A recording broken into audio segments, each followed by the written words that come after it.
special Faith Journal Forum where we're taping on location with Dr. Subramanian Swamy, who's an expert in economy. Also, he's a member of the Janata Party. He's the president of the Janata Party in India, former cabinet member in India, and also the author of the book Hindus Under Siege. We're going to have a discussion about Hinduism, India, relations with China, and other wide-ranging issues related to the great subcontinent. Welcome, Dr. Swamy. Thank you very much.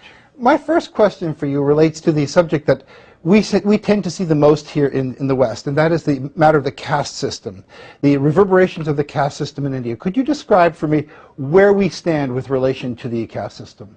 Well, the caste system was originally not designed as a mutually antagonistic groupings. It was not even connected with birth. It's one of the retrogressions that caste has been connected to birth. The sages in their discussion on why the caste system should be created had said that there were four sources of power in a society: knowledge, wealth, weapons, and land. And this should be not in any one hand. In fact, not more than one should be in the hands of one person. Mm-hmm. So therefore, if you were pursued knowledge, and you are a seller of knowledge, or you are a teacher of knowledge, then you shouldn't have any wealth, you shouldn't have any weapons, you shouldn't have any land. And the society should give you donations so that you could live. And that's how our preachers and our sannyasis, our religious preceptors, etc., they lived in society, taught people, but their donations came from the public. If you were owner of the weapons, then you were the king, but you couldn't make policy. For policy, you had to go with people in knowledge. And same thing with wealth and land. So now, this connection has to break. Now, what you're asking a question is, what about today? Yes. Today, it is melting. The caste divisions are melting. There are intercaste marriages. But the most significant development that has taken place in the last 3 months is the fact that the two mutually antagonistic castes which grew over the centuries was the so-called untouchable caste or scheduled caste and the Brahmins. They coalesced together in a political party and gave that party a majority in the biggest, most populous state of the country, the Uttar Pradesh state. And a ex-untouchable caste lady became the chief minister or the equivalent of a governor. I recall this, but you know, the thing that's interesting is the caste system appears to be embedded in spite of legislation. You cannot legislate people's emotions. You cannot legislate the way people think. Do you really believe the caste system is going? It is melting, yes. The only place where people feel very strongly about castes are two. One, when it comes to elections, and two, when it comes to marriages. In other places, you can see here and there bigoted people acting on the basis of caste. But I think in the urban centers, there's hardly any. In the rural areas, we now find teachers who don't belong to the Brahmin caste. There are others from other castes. They're getting appointed by central legislation. And naturally, therefore, the melting process is going on. How fast it'll go towards the end, I can't say, but it's quite clear that caste has become irrelevant. You know, you've written this book, Hindus Under Siege, and we tend in the West to think of the caste system as being endemic to the Hindu religion. Yeah. Explain that first, please. Well, first of all, our religious scriptures are divided into two parts. One, which is revealed knowledge, which you can't amend. And the Vedas come in that. Then there is something called ordained by priests, which is called Smriti literature, which can be amended from time to commentary. Time. It's not commentary, it's codes. You know, when a girl should get married, what should be the boy's responsibility, what the parents' responsibility. All these codes are part of the Smritis, and the Smriti can be amended, and much of all this business of castes is in the Smriti. So therefore, there is no religious sanction that caste should remain. It just happens to be convenient. Certainly convenient for politicians, because then you don't have to say, I built you a road and I built you a dam or I brought you electric power. you say, I'm your caste man. If I get defeated, then somebody else's caste man will become the representative. So a different form of social stratification. Yeah. But one of the things we've followed on this particular TV program over the years is news of people converting to Buddhism or Christianity, rather large-scale conversions. Why does that take place? We understood that was to escape the strictures of a caste system. I don't agree that the conversions are large-scale. Even today, the Buddhist population has not crossed 1%. I think, first of all, if anybody converts to Buddhism, a Hindu will not feel upset because of the fact that Buddha was a great son of the Hindu. He was the incarnation of Vishnu, and all that he preached was a reform of Hinduism, which most of us accept today. That's not a problem. The problem arises out of the fact that there are still people who who think that Hinduism should be practiced in a certain obscurantist way, and that creates a problem. The second thing is that Buddhists, if you convert to Buddhism, then the privileges that the scheduled castes get as Hindus will be also extended to them. Yes. So therefore, they don't lose anything. At the same time, they can say we are not part of the Hindu social stratification. But some states have actually enacted legislation that prevents conversion. Why? They don't. There's no state which has enacted legislation which prevents conversion. But there are legislations, and surprisingly, in Congress ruled states began the process, and the latest one is also a Congress party ruled state of Himachal Pradesh, which is to prevent induced conversion. Okay, explain. Where money is involved or coercion is involved, and but if an individual converts, even under the act, there is no bar. But it's okay to reconvert back to Hinduism. There is no. If somebody says my ancestors are Hindus and I want to reconvert, you don't need any priest's permission. You just say I'm a Hindu, and the Hindus don't have a conversion ceremony. Okay. So are people converting to escape the stricture of the caste system?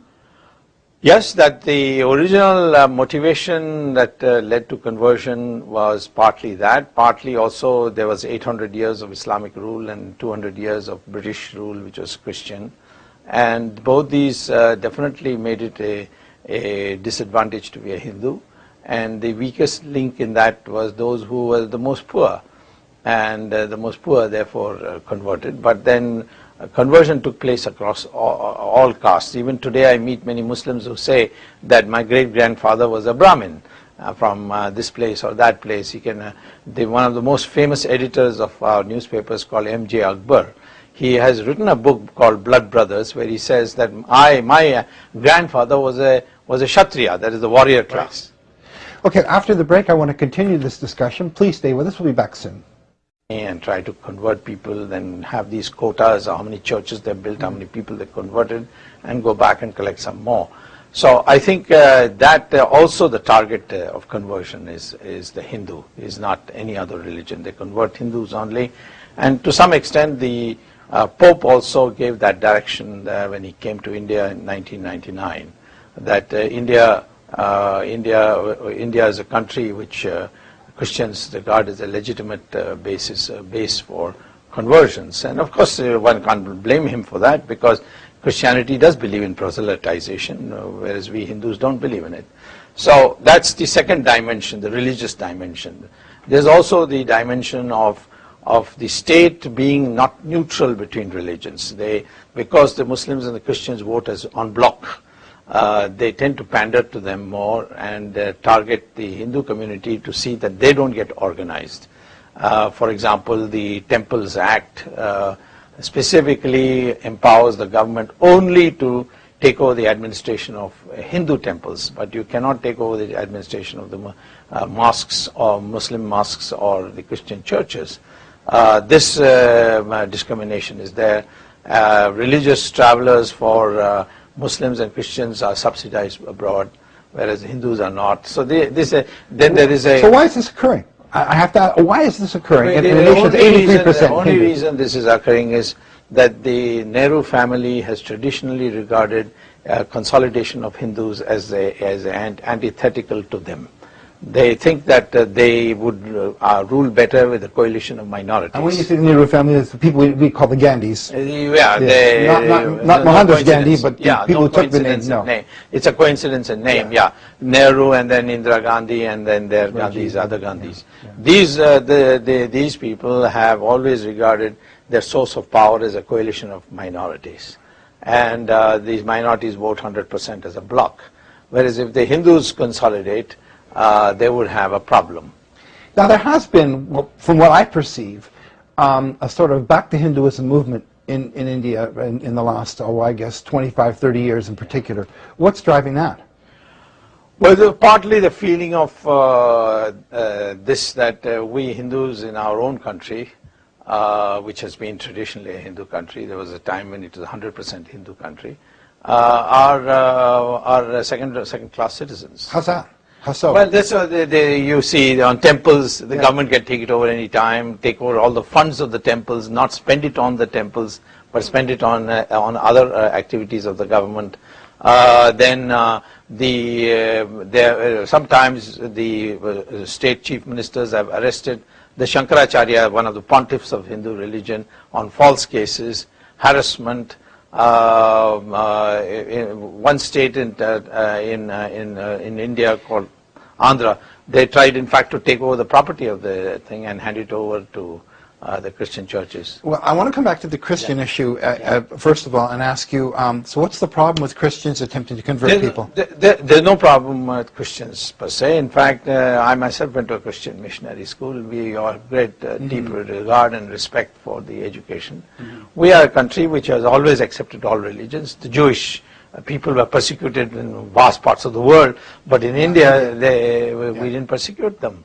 And what we do feel is that this new crop of entrepreneurial Christians who come, who come there with their jumbo jets and plane, and then hold galas, and then try to claim that they are converting people, offer people scholarships to study in the West, jobs, employment, so on. It's a kind of induced conversion, and we think that's bad. Well, I think some of them have felt, I'm going to speak for them a second, Yeah, they felt that the strictures of the caste system have left a wide segment of the population thirsting for some form of liberty, which they feel they may get if they become Christian.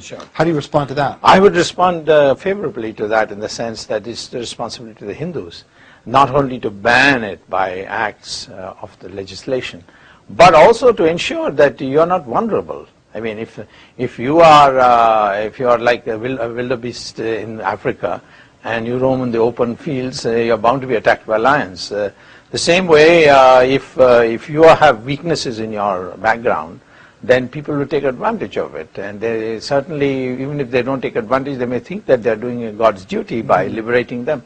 I have no quarrel with that. I think that we should. But at the same time, it is not only the caste factor. It's not the liberation factor, because if it was so, then even today 99% of the scheduled caste or the ex-untouchables are still Hindus. They have not converted.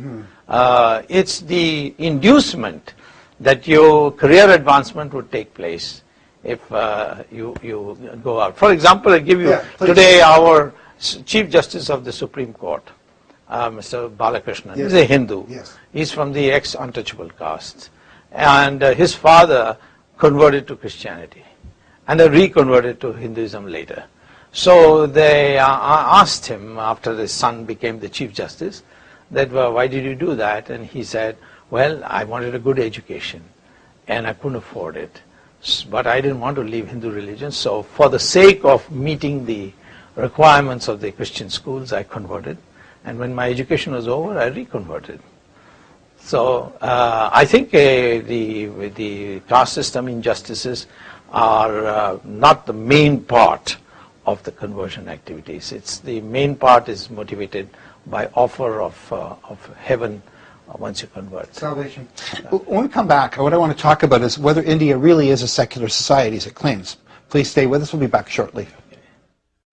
Thought it should have meant, namely that the state will not interfere in religions, except, of course, to maintain public order, and will be neutral to who will be in government, who will get promoted, who will get admissions on the question of religion.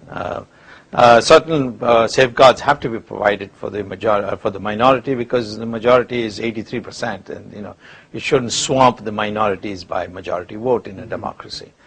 But unfortunately, the way the Gandhis have practiced, Nehru-Gandhi hyphenated, have practiced secularism in India has meant basically the pandering to minority interests. For example, if a Muslim marries more than one wife, he is permitted under the law, because that's what the Shariat allows him. I think he can marry 4 times. Oh, really? In India? In India. And if he says simply talaq, talaq, talaq 3 times, the divorce is instantaneous. I mean, this is totally abhorrent to modern civil law.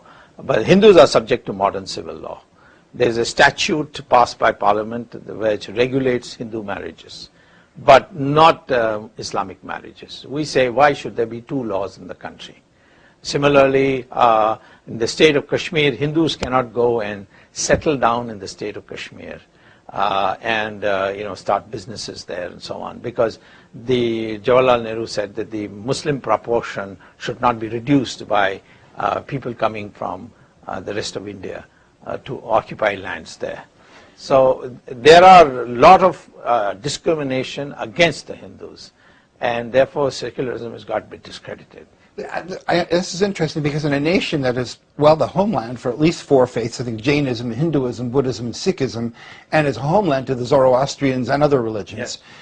It strikes me as the challenges are immense anyway, because it's a polyglot nation. You're in government, you've been the president of a political party since 1990. What are the challenges that face you? The only challenge that faces me are 2 extremes. One is, I shouldn't allow the sentiment to snowball into a fascist suppression of minorities. Okay. And this happened in Germany when people didn't articulate nationalism properly, and a corporal came and totally distorted the future of Germany. If there is a vacuum, somebody is going to fill it.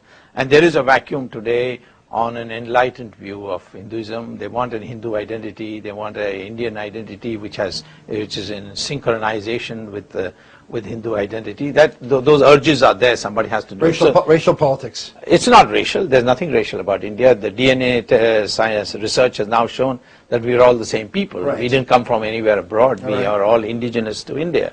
But this is the one extreme. The other extreme is that without a well-defined Indian identity, we will not be able to progress as a nation, because we've got 130 million Muslims who are being told that they are transnational. They are not. They are Muslims first and Indians second. Now we've got to tell them something by which we don't hurt their feelings. Who's telling them this? Oh, Osama bin Laden is telling them, the Al-Qaeda is telling them. And they are making inroads. Because there's nothing else to challenge that concept. Yeah. And we have to do that, and we have to define an Indian identity where Muslim has to place Indian interests above even their religious interests. Now, as I understand it, there's a system of reservations or quotas for hiring and placement in certain positions, applying for school, etc. Is that working? Well, as far as reservations is concerned, the part that's not working is the proposal to reserve quotas, provide quotas for Muslims and Christians. And to some extent, other castes besides the ex-untouchables. As far as the ex-untouchables is concerned, there's unanimity that these people have suffered imposed disabilities. These disabilities that they have today are not something they have acquired by lack of concern for education, whatever. It's been imposed on them by the rest of society. So we have to compensate for that, and that there's no debate on that. Okay. The debate arises whether we should give it to other castes also, and Christians and Muslims, merely because they are poor. Because the poverty becomes a concept, then it should also apply for higher castes of India who are also equally poor. For instance, the Brahmins are supposed to be caste-wise itself poor. The Brahmins are amongst the poorest people in India today, even though they still enjoy high social status. Now, there's no reservation for them. So I think what is being argued is that for a successful reservation or an affirmative action program, those other castes who have not suffered any imposed disabilities, you provide them scholarships, you provide them good education, you have improve your educational system so that everybody can compete. So this form of social engineering, such as you have it now, has it worked? It has it will not work if it has worked in the sense for the scheduled caste. It has made a lot of difference. A lot of people have come in high places. We have had a president who's from the ex-untouchable caste. We have now Chief Justice of the Supreme Court who's from the ex-untouchable caste. Now the Chief Minister is not only a scheduled caste, but she's also a woman in the state of Uttar Pradesh. So we have scheduled caste climbing up the social ladders all along the way. And that's happening, maybe not fast enough, but certainly happening about as fast as the system can bear. Mm-hmm. But where it is not working is the attempt to give reservations to these non-imposed disabilities. So, for example, I could be a person's a Brahmin, and my family could, for 2 or 3 generations, have been disadvantaged economically, yeah. And the deck is stacked against me. Yes, it is stacked against you because you can't afford a good school, and you can't therefore compete in competitive exams for the IITs and the IIMs. Mm-hmm. So the question is, the Brahmin says, "What have I done? I mean, that I should be discriminated while the Muslims and Christians have ruled the country for 1,000 years together, sequentially, and they are to get a reservation, but not me." So that's where the tension is arising. Thank you, Dr. Swami. Faith Journal continues after this break. Welcome, Dr. Swami. Thank you. The question I have is, on the 60th anniversary of independence, India's independence, the nation is emerging economically. What impact is that having on faith and culture in the nation overall? Well, it's having 2 different types of effects. One is a positive one is a negative one. And I don't know how it's all going to work out because globalization is moving at breakneck speed. The positive side is that suddenly the rich Indians, well-to-do Indians, are feeling the need for how to manage stress, and they are increasingly turning to spiritual leaders in India, and the spiritual leaders are getting enormous audiences, very large. I mean, we politicians feel jealous of the turnout, with people coming. Not only in politics, we have to bring people, we have to arrange for their accommodation, their travel and so on. Here, people not only come on their own, but they also pay for listening to these spiritual leaders, yoga teachers. So there's been a tremendous growth of temples, temple revenues, and so on. And as the prosperity has increased, the possibility of a renaissance in Hinduism, thanks to these broad-minded spiritual teachers who have spawned across the country. They've also come abroad, some of them, and set up places here. But the negative factor is there were certain glorified institutions which are under threat. For instance, the family. The family has been a great shock absorber for the community. We have no social security system in place even today, and the unemployed or the handicapped and so on were always accommodated within the family. And the net result is that this family is being disrupted into nuclear families. We have 4 families to 5 families living together in a big place, now being converted into nuclear families. And so naturally this is one aspect. The second is the taste revolution that is taking place in terms of food, in terms of clothing and so on. That is making people concerned that whether we are losing our roots, we are forgetting our past. And the desire to learn Indian languages and so on is going down because English is such a premium, and we have so much access to learning English. So these are some negative aspects. But I think if I go by historical trends of India, the way of thinking of a Hindu is so ingrained. I think in the end the compromise will be worked out. We'll have a modern Hindu who will not have the past obscurantist practices and prejudices and superstitions, and at the same time committed to Hindu institutions. And I think globalization may help, because we see this abroad too, that rich Indians are playing a major role in ensuring that good textbooks are written on Hinduism and so on in modern language. You see, the challenge with globalization is how do you maintain your own culture in the face of this huge, I guess it's mostly Western, mostly American culture. The Japanese seem to have done a fairly good job at it. How is India going to withstand this wave, so to speak? Well, I think the Japanese haven't done a good job. They're still, I think they're still too narrow-minded. They're unable to accept foreigners.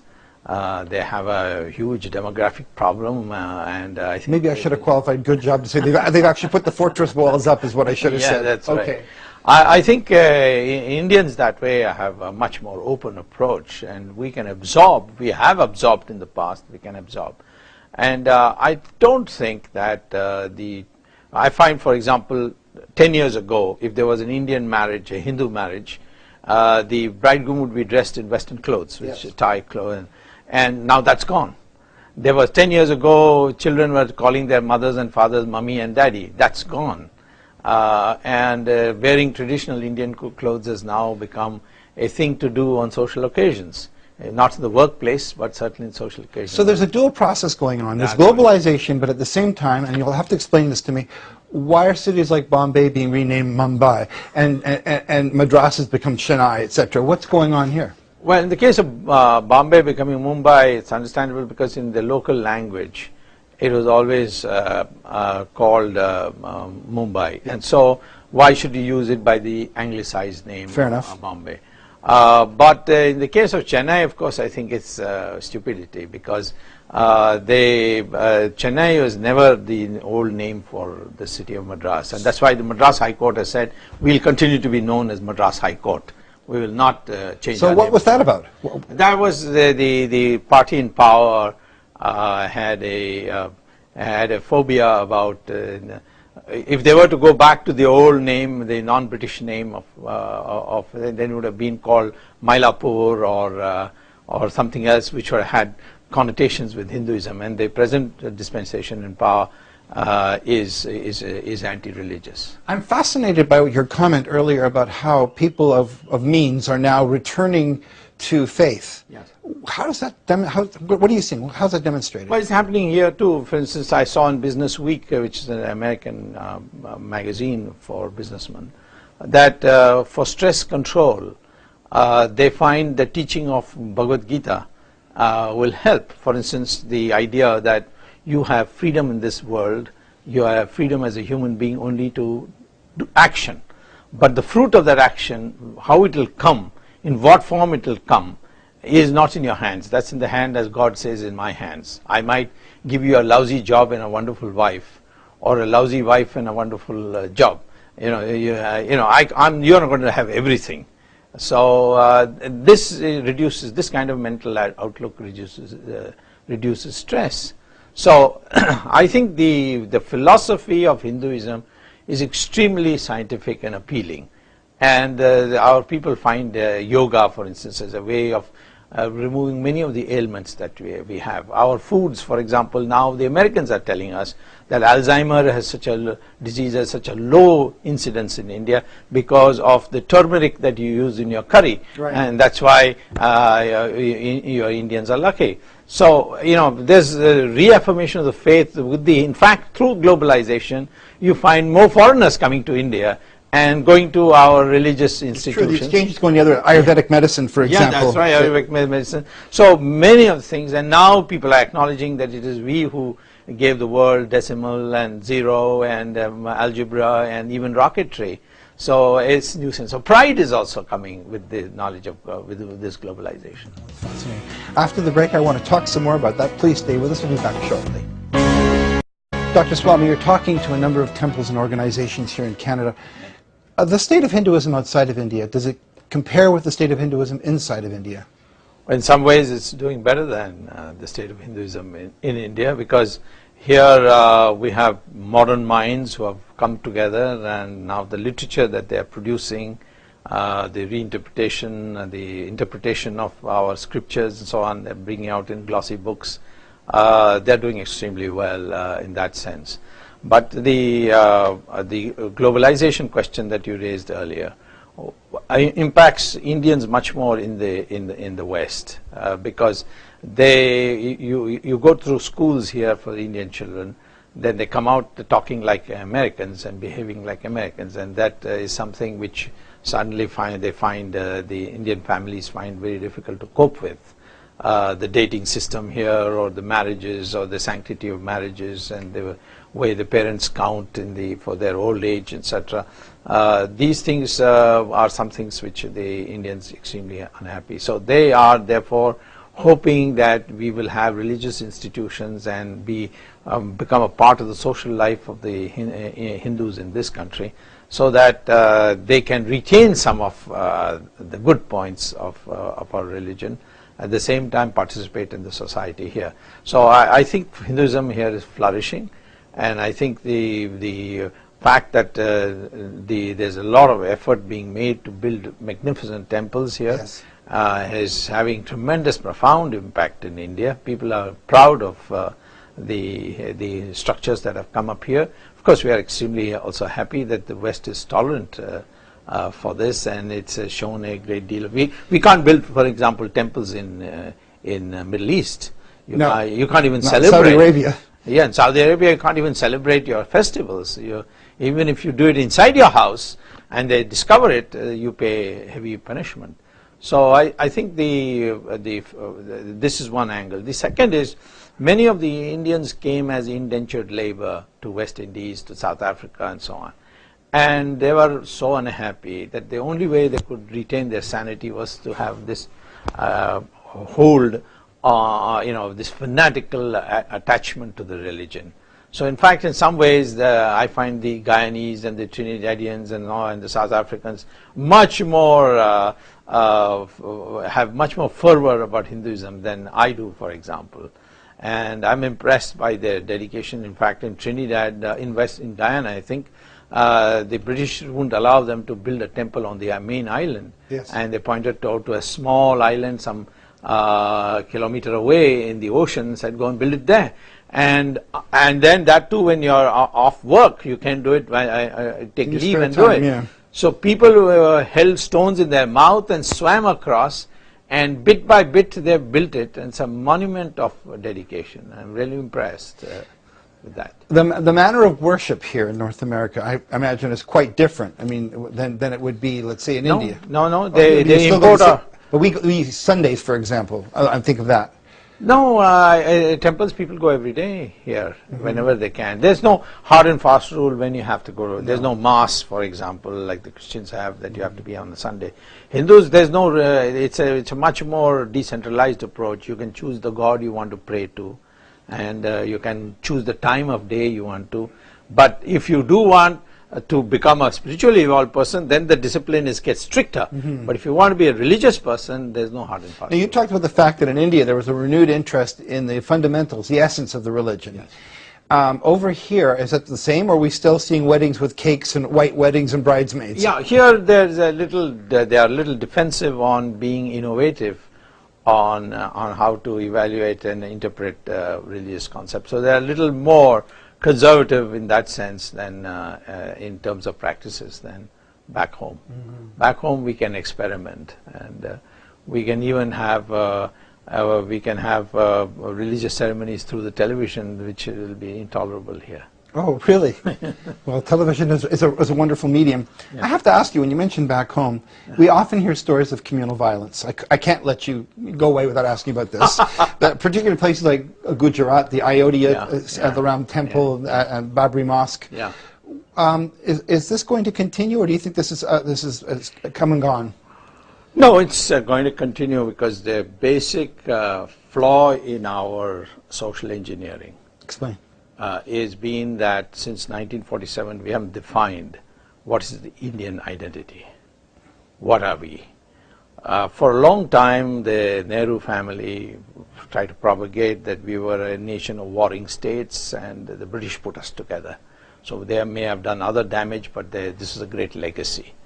That's not correct. That doesn't solve problems. It actually makes it worse, in the sense then it means that you can, if you came together, you can fall asunder too. And the net result is that today there are 130 million Muslims who are being appealed to by terrorist forces, saying that your nationality is secondary, your religion is primary, and you have a job to convert the whole of India into Islam. So this is one aspect which troubles the Muslim, and we have at the same time there are growths in there are Hindu groups who are saying that Muslims are foreigners. You know, they got Pakistan. What the hell are they doing here?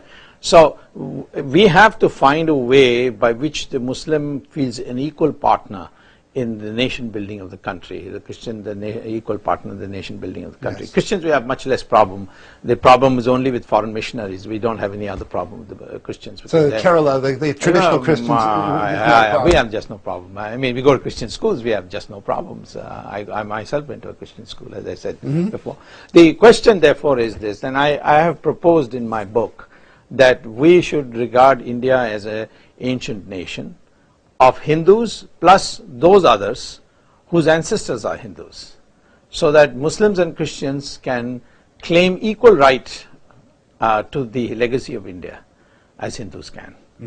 And privately Muslims accept that, and Christians of course easily accept that, and because it is a fact that 99.9% of the Christians and Muslims in India are people who converted at some point in history, and they didn't come from somewhere else. So they're all Vedic people, so to speak. They are all indigenous people. So they have as much claim to the past of India as we do.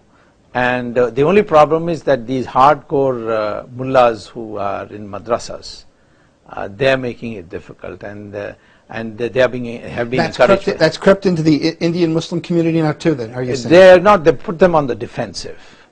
You know, they... Because I identify this with other nations, but India, typically the Muslim community has been fairly tranquil. But, you know, we have recent reports of the London bomb, Glasgow thing, where some Indians have participated with the Al-Qaeda, so we can't be complacent about it. The only way we can prevent and retain the Muslim independence from Al-Qaeda and others is to give them a sense of belonging within the country. Because if you don't, there will be other groups who will say, you're not really a fully Indian, you're a Muslim after all. You know, and then look what Osama bin Laden is saying, that for all Muslims, Hindus are enemies. Jews and Hindus are enemies. You know, this is be openly propagating that. So you have to have a counter for that. That's where I feel that this communal question gets out of hand. In Gujarat, what happened is 56 women and children were burnt alive in a railway bogie, and this let loose in anger, and I think the government perhaps may have been slow in responding. Some accuse them of being deliberately slow, but there's no evidence of that. I think I have been a minister, I have controlled some riots. If you move quickly, and if the police is itself infected, you move the army, and you can control it. Well, after the break, I want to talk to you about one of your strengths, that is the relations with China, discussion of Pakistan, and the future of India. Yeah, sure. Please stay with us. We'll be back. Dr. Swami, we have two giants. We have India and we have China bordering on each other. I know you've written 4 books about China. What is the future of relations between India and China? Well, it's a bit hard to predict, but first, if you go back in history, we have had 2,000 years at least of relations, and only I think 3 years we were really tense. All the time there were peaceful exchanges. They accepted Buddhism from us, and we are family-wise, culture-wise quite similar. So there's no historical background like in the case of France and Germany or England and France and so on. There's no history of war between the two countries. The essential problem is that we are sitting at the underbelly of China, namely Tibet. And they have another problem on the other side, that is Taiwan. So if the Indians and the United States, if India and the United States get together, this will make China very nervous. That's one aspect which we have to overcome, that is to assure China that we will not, in the event of their problems with the United States over Taiwan, we won't tickle them on their belly. This is, I don't know how we can create that kind of trust.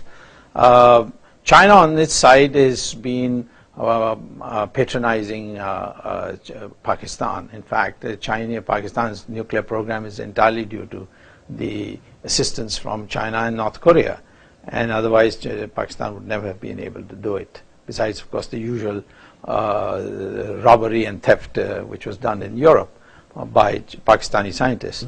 So the promotion of Pakistan by China is also an irritant that we have. But most of all, the China's economic success is on thin ice. That is, their entire success is based on the fact that they're able to export such a large amount to the West. Those exports are not Chinese made. They are maybe written made in China, but they are semi-processed products. 2/3 of it are semi-processed products from East Asia, which go to China for cheaper labor and get so assembled in China and assembled, little value added, and then sent out. So tomorrow, if East Asia were to say India is a better place, then that traffic would go via India. Previously it was going directly, but because labor costs have risen in East Asia, they've started going through China. When you say East Asia, you're talking about Japan, Taiwan, Korea, Philippines, Indonesia, Malaysia, Singapore, Hong Kong. This is something we don't often hear, but you're an economist. You have that perspective. It's in one of my books. Okay. Most recent book. So if that gets diverted, China will collapse, because China has a surplus only on its European and American account. Yes. Its account on East Asia, its account of indigenously produced Chinese goods is all negative. Yeah. And therefore India represents a potential threat to undermining China. And especially because the Western countries have tremendous influence in these East Asian countries. If India and the United States got together, maybe the East Asians might feel Indian democracy, property rights, and the patents and the intellectual property rights all more favorable. If India improves its infrastructure, this trade would definitely get diverted via India. Can we expect a continuing rapprochement with Pakistan? Well, if there is a Pakistan. Why do you say if there is? That's interesting. Well, see, the Pakistan failed to develop an identity except in terms of anti-Indian terms. What is Pakistan identity? Even today, language? No. There are different languages. There are Sindhi and Pashtuni and Baluchi and they, many of them didn't want to be part of Pakistan. For instance, Balochistan never wanted to be part of Pakistan. They were forced to be. And India and Pakistan, there was an equation, and suddenly the world has forgotten that equation and started equating India with China. And India has made this tremendous progress in IT. And it has democracy. I mean, the one thing that Pakistanis, when they speak to me, say they admire about India is that despite all, you have democracy. World's largest democracy. And we have been functioning as the world's largest democracy, and they admire that, they grudge it, but it's there, and it's having an impact in Pakistan.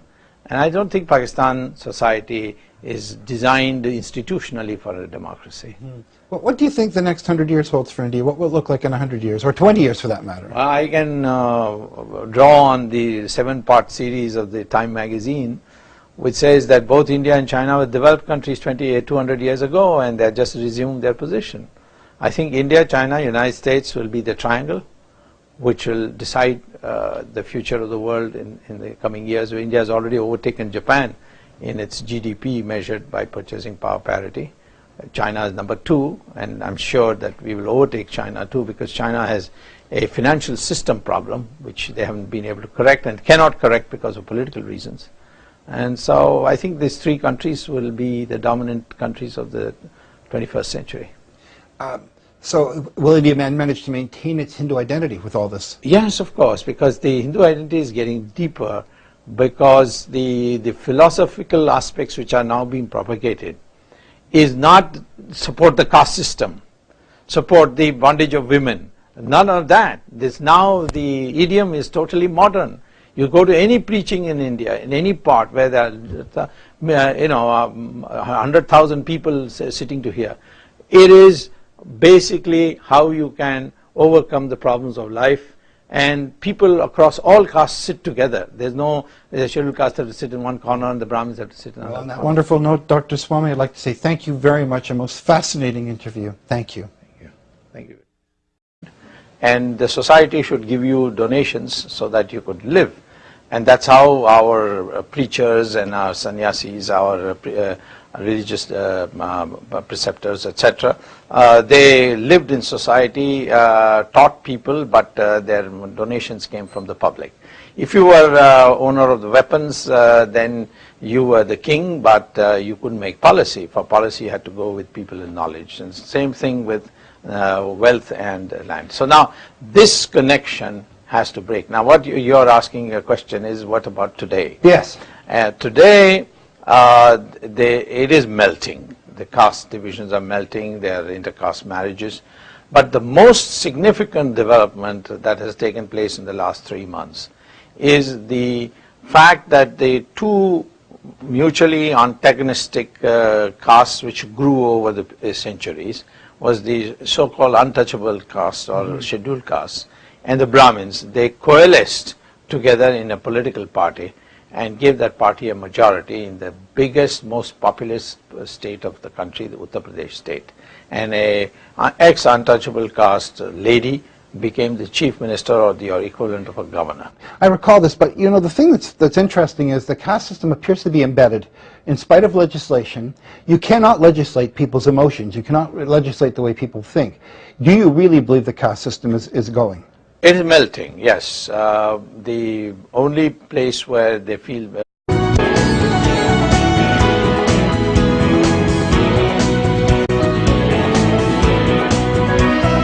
Special Faith Journal Forum, where we're taping on location with Dr. Subramanian Swami, who is an expert in economy. Also, he's a member of the Janata Party. He's the president of the Janata Party in India, former cabinet member in India, and also the author of the book Hindus Under Siege. We're going to have a discussion about Hinduism, India, relations with China, and other wide-ranging issues related to the great subcontinent. Welcome, Dr. Swami. Thank you very much.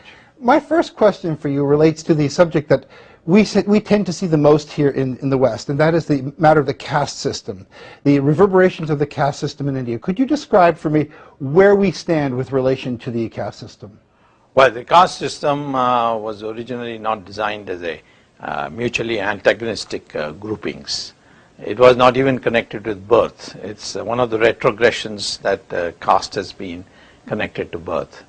The sages in their discussion on why the caste system should be created had said that there were 4 sources of power in a society: knowledge, wealth, weapons, and land. And this should be not in any one hand. In fact, not more than one should be in the hands of one person. Mm-hmm. So therefore, if you were pursued knowledge, and you are a seller of knowledge or you are a teacher of knowledge, then you shouldn't have any wealth, you shouldn't have any weapons, you shouldn't have any land. And you don't have to say, I built you a road and I built you a dam or I brought you electric power. You say, I'm your caste man. If I get defeated, then somebody else's caste man will become the representative. So a different form of social stratification. Yeah. But one of the things we've followed on this particular TV program over the years is news of people converting to Buddhism or Christianity, rather large-scale conversions. Why does that take place? We understood that was to escape the strictures of a caste system. I don't agree that the conversions are large-scale. Even today, the Buddhist population has not crossed 1%. I think, first of all, if anybody converts to Buddhism, a Hindu will not feel upset because of the fact that Buddha was a great son of the Hindu. He was the incarnation of Vishnu, and all that he preached was a reform of Hinduism, which most of us accept today. That's not a problem. The problem arises out of the fact that there are still people who who think that Hinduism should be practiced in a certain obscurantist way, and that creates a problem. The second thing is that Buddhists, if you convert to Buddhism, then the privileges that the scheduled castes get as Hindus will be also extended to them. Yes. So therefore, they don't lose anything. At the same time, they can say we are not part of the Hindu social stratification. But some states have actually enacted legislation that prevents conversion. Why? They don't. There's no state which has enacted legislation which prevents conversion. But there are legislations, and surprisingly, in Congress-ruled states began the process, and the latest one is also a Congress Party-ruled state of Himachal Pradesh, which is to prevent induced conversion. Okay, explain. Where money is involved or coercion is involved, and but if an individual converts, even under the act, there is no bar. But it's okay to reconvert back to Hinduism. There is no, if somebody says, my ancestors are Hindus and I want to reconvert, you don't need any priest's permission. You just say, I'm a Hindu, and the Hindus don't have a conversion ceremony. Okay. So are people converting to escape the stricture of the caste system?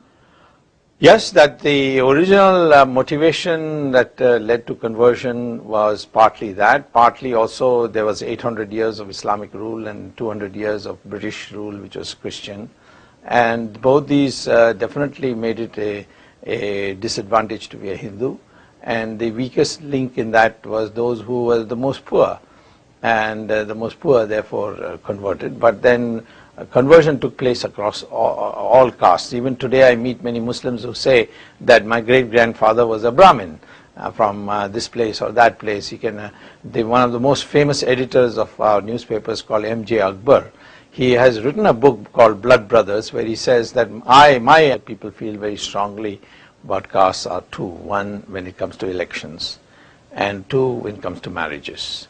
In other places, you can see here and there bigoted people acting on the basis of caste. But I think in the urban centers, there's hardly any. In the rural areas, we now find teachers who don't belong to the Brahmin caste. There are others from other castes. They're getting appointed by central legislation. And naturally, therefore, the melting process is going on. How fast it'll go towards the end, I can't say, but it's quite clear that caste has become irrelevant. You know, you've written this book, Hindus Under Siege, and we tend in the West to think of the caste system as being endemic to the Hindu religion. Yes. Explain that first, please. Well, first of all, our religious scriptures are divided into two parts. One, which is revealed knowledge, which you can't amend, and the Vedas come in that. Then there is something called ordained by priests, which is called Smriti literature, which can be amended from time to commentary. Time. It's not commentary, it's codes. You know, when a girl should get married, what should be the boy's responsibility, what the parents' responsibility. All these codes are part of the Smritis, and the Smriti can be amended, and much of all this business of castes is in the Smriti. So therefore there is no religious sanction that caste should remain. It just happens to be convenient. Certainly convenient for politicians, because then